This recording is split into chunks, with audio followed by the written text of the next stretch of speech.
मेरे सामाजिक परिवार के सभी सदस्यों को राम राम। किसानों के लिए बड़ा महत्वपूर्ण समय है और मानसून की बारिश हो जाए, पूरी हो जाए, अच्छे से उनके खेत में पानी रहे जिससे कि वो फसल अच्छे से कर सकें। तो खरीफ का ये जो सत्र है उसके लिए बड़ा महत्वपूर्ण है, जो अभी मानसून में जिसकी बुआई होगी और सर्दियों में जो सर्दियों से पहले कट जाएगा। अब जाहिर है कि इसमें पानी भी ज़्यादा लगता है, बीज अच्छा होना चाहिए, समय से सब कुछ होना चाहिए और एक और ज़रूरी चीज़, खाद भी चाहिए, यूरिया। अब ये तो सबको पता है कि जो बाई प्रोडक्ट के तौर पर यूरिया आता है, तो आपको भी पता है कि जैसे कच्चा तेल ना आने से पेट्रोल का संकट, डीजल का संकट और गैस का संकट, वैसे ही यूरिया का भी संकट है। तो जाहिर है यूरिया का संकट है, तो उस यूरिया के संकट को अगर देखें तो सीधे सीधे भारत की जो कृषि क्षेत्र की आत्मनिर्भरता है उस पर असर डालेगा।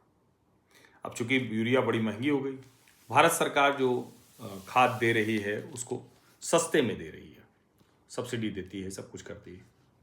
अब ऐसे में अगर उसकी कीमतें और बढ़ जाएं तो बड़ी चिंता की बात होती है।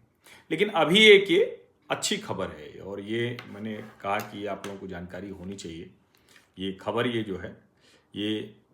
खबर इकोनॉमिक टाइम्स में पढ़ रहा हूँ। यूरिया इंपोर्ट्स में गेट 50% चीपर बिफोर खरीफ, यानी खरीफ के पहले जो यूरिया का आयात है वो 50% तक सस्ता हो सकता है। क्यों ऐसा है?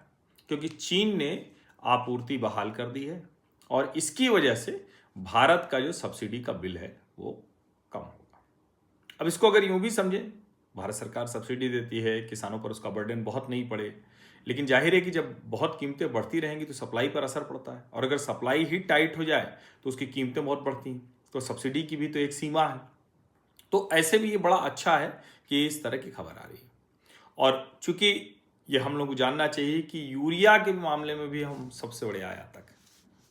मतलब जिसको लोग कहते हैं ना, इसको खूब चल रहा है कि प्रधानमंत्री नरेंद्र मोदी और जवाहरलाल नेहरू की तुलना करें, नेहरू जी ने ये किया वो किया। ठीक बात है, देश के प्रथम प्रधानमंत्री थे, बहुत कुछ उन्होंने किया भाई, लेकिन बहुत कुछ जो हो सकता था वो नहीं हुआ और फिर उन्हीं को क्यों, उनके बाद की सरकारों ने भी नहीं किया। वरना सोचिए हम पूरी तरह से आयातक देश हैं और भाई जब 80 के दशक में हम और चीन बराबर खड़े थे तो कैसे चीन हमसे आगे निकल गया और 90 के दशक में तो उसने जो छलांग मारी।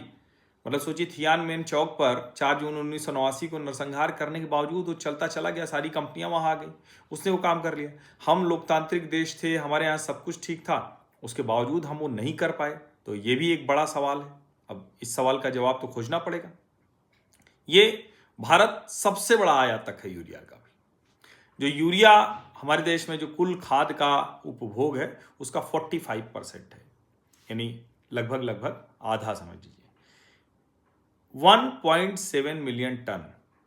ये जो नेशनल फर्टिलाइजर लिमिटेड है, इसका टेंडर उसने फ्लोट किया है 27 मई को। 36 कुल उसमें जो बिडर थे, जो लोग उस बोली लगाने वाले थे, वो उसमें आए। और जाहिर है कि जब हम कहते हैं कि भारत सरकार कितनी सतर्क रहती है, तो हेजिंग रहती है, तो देखिए 40% भारत की वार्षिक ज़रूरत का पहले ही खरीदा जा चुका है ऊंची कीमत पर। इसकी वजह से भारत का जो सब्सिडी बिल है वो 1,77,000 करोड़ ये अनुमान लगाया जा रहा है। अब अगर ये कीमतें घट जाएंगी, जो इसमें साफ साफ दिख रहा है, क्योंकि पश्चिम एशिया का संकट जब से शुरू हुआ तब से हुआ है। अब ये जो दिख रहा है कि नेशनल फर्टिलाइजर लिमिटेड ने ये जो 1.7 मिलियन टन यानी 17 लाख टन यूरिया का जो एक आयात के लिए उसने जो बोली लगाई, तो बोली लगाने वाले जो लोग हैं, तो वो जो मोटा मोटा एक रेंज होती है ना, तो $444 से $605 पर टन। अब ये कितना बड़ा अंतर है, इसकी जरा आप कल्पना कीजिए। भारत के लिए, भारत सरकार के लिए, भारत के किसानों के लिए बड़ा महत्वपूर्ण है। $959 पर टन पे भारत सरकार ने खरीदी की है और अब अगर वो 444 से $605 का होगा तो निश्चित तौर पर ये एक बहुत बड़ी चीज है। और चूंकि खरीफ सीजन, चूंकि अभी जून के बाद बारिश होने के बाद जो बुआई वगैरह वो सब शुरू होगा, जून का महीना चल ही रहा है, तो उसके लिए ये बड़ा महत्वपूर्ण है। और देखिए सरकार ने किया है और यूरिया रिक्वायरमेंट कितनी है, ये 19 मिलियन टन, 19.4 मिलियन टन से रिवाइज करके 19 मिलियन टन की, यानी 1,90,00,000 टन। और जो डाई अमोनियम फॉस्फेट है उसको भी कम किया, 6.6 मिलियन से 6 मिलियन, यानी 66 लाख टन से 60 लाख। तो ये इसीलिए क्योंकि जाहिर है कि अगर उसका बोझ बढ़ेगा, कीमतें बढ़ेंगी तो सब होगा। लेकिन अब इसी के साथ एक और खबर जो हमारे किसानों को समझना पड़ेगा, और वो मतलब एक तरह से कहें अगर उस दिशा में तेजी से चलेंगे तभी इस सब का लाभ होगा। सब हो जाए, भोजन तो चाहिए सबको ना। अब ये एक मैं आंकड़ा देख रहा था कि दुनिया भर में जो ये भोजन का फूड ट्रेड है, यानी खाना मतलब दाल चावल रोटी सब्जी नहीं होता। अब तो भारत में भी दाल चावल रोटी सब्जी से लोग आगे निकल गए हैं। उसमें सब कुछ है, फल सब्जी जो कुछ है, अनाज से लेकर सब कुछ, प्रोसेस्ड फूड भी इसमें शामिल है। अब जैसे हम कई बार कहते हैं ना कि अमेरिका का डॉलर, अमेरिका का तेल, अमेरिका का ये, अमेरिका का डिफेंस, ये सब कहते हैं। लेकिन अमेरिका और भी चीज़ों को उसने ठीक किया है। अब जरा आप सोचिए, सबसे बड़ी इकोनॉमी है, सबसे बड़ा ताकतवर देश है, तो सिर्फ ऐसे ही नहीं, ये 2024 का टॉप 10 ग्लोबल एग्रीकल्चरल एक्सपोर्टर्स, उनकी सूची आप देखिए तो बहुत कुछ समझ में आ जाएगा। दुनिया में 10 देश सिर्फ हैं जो दुनिया भर की फूड नेसेसिटी जो है, जो रिक्वायरमेंट है, उसको पूरा कर देते हैं आधा। यानी अगर 100 टन की जरूरत दुनिया को पड़ती है तो 50 टन यही 10 देश दे देते हैं। अब उस 50 में भी कैसे है जरा सुनिए। मैंने कहा ना, अनाज से लेकर जो प्रोसेस्ड फूड बनता है वो सब लेकर, और कैसे ये हुआ है, सिर्फ ये 10 कंट्रीज हैं। Nearly half of the world's 1.5 trillion agricultural exports, 1.5 trillion, यानी 1.5 लाख करोड़ डॉलर का ये खेती की चीजों का निर्यात जो करते हैं। तो सबसे बड़ा इसमें कौन है? वही जो सबसे बड़ा सब में है, अमेरिका। 12.1% शेयर है इसका। सेकंड नंबर पर ब्राजील है, और ये सुनकर हम अपनी संभावनाएं देख सकते हैं। ब्रिक्स की बात होती है, बहुत सी चीजों की बात होती है। ब्राजील 9.7% है, हम क्यों नहीं कर पा रहे हैं? चाइना तीसरे नंबर पर है 5%। कनाडा छोटा सा देश है, चौथे नंबर पर है 4.4%। मैक्सिको पांचवें नंबर पर है 3.3%। ऑस्ट्रेलिया 3.1%, 3.3% इंडोनेशिया भी है। Thailand 2.8%, France 2.6%। तो क्या हम कहीं है ही नहीं? ऐसा नहीं है कि हम नहीं हैं, हम भी टॉप 10 में शामिल हैं। 8वें नंबर पर हम हैं। 3% हमारा टोटल एग्रीकल्चरल एक्सपोर्ट में हिस्सा है, लेकिन सिर्फ 3%। हम इसे बढ़ाकर 5 से 10% कर सकते हैं।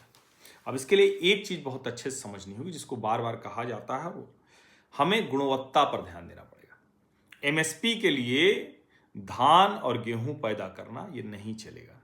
दूसरी भी उपज आप करते हैं तो उसको आपको एक्सपोर्ट क्वालिटी का बनाना पड़ेगा, वरना होगा वही कि हमारा इलाहाबादी अमरूद तो गायब हो गया और थाईलैंड से आएगा गुआवा 200 रुपया का एक, थोड़ा बड़ा वाला, अच्छा है। हमने जब डीडी किसान के लिए शो बनाते थे मंडी.com, तो उसमें हमने ये स्टोरी भी की थी। तो अब ये ध्यान देना पड़ेगा, इसको समझना पड़ेगा, भारत के किसानों को ये समझना पड़ेगा, क्योंकि कोई दूसरा इसको समझ के बहुत कुछ कर नहीं सकता है जब तक किसान इस बात को नहीं समझे कि भाई हमारा जो उत्पाद है, जैसे कहा जाता है ना, गुणवत्ता हो, सब कुछ हो। क्योंकि बाहर जो जाएगा उसमें तो यहां तक होना चाहिए कि भाई अगर सेब है, किस खेत से आया है, उस खेत की मिट्टी कैसी थी, वहां काम करने वाले लोग कौन, जाने क्या क्या होगा। तो वो सब हमें देखना पड़ेगा, और जब हम ये कर पाएंगे और इस वाली हिस्सेदारी में भी आएंगे, एक तरफ से सिर्फ हम विकसित भारत नहीं बन पाएगा, एक तरफ से सिर्फ वो चीजें नहीं हो पाएंगी। इसको समझना अति आवश्यक है। तो अच्छा है, राहत की खबर है कि यूरिया सस्ता मिल सकता है, चाइना ने सप्लाई ईज कर दी है, सब कुछ अच्छा है। अब आयातक देश हमें तो इतनी जल्दी तो कुछ बदल नहीं जाएगा। मोदी जी कोशिश तो बहुत कर रहे हैं, लेकिन चूंकि नेहरू जी से लेकर अभी तक वो आयातक देश ही हम रह गए, तो अब धीरे धीरे जो बदलेगा तो बदलेगा, और अगर ये बदल पाएगा तभी हमारी स्थिति भी बदलेगी। इसको भी अच्छे से समझ लीजिए, उसके बिना कुछ होने वाला नहीं है। अब ऐसी छोटी छोटी चीजें थोड़ा सा दृष्टि साफ करती हैं, वरना तो टीवी में कई बार चिल्ला चिल्ली में आप जवाब क्या देंगे, जब तक आप उसको समझाएंगे तब तक वो चढ़ जाएगा, अरे क्यों नहीं हुआ, क्यों नहीं हुआ, ये क्यों नहीं किया, वो क्यों नहीं किया। ऐसे तो होता नहीं।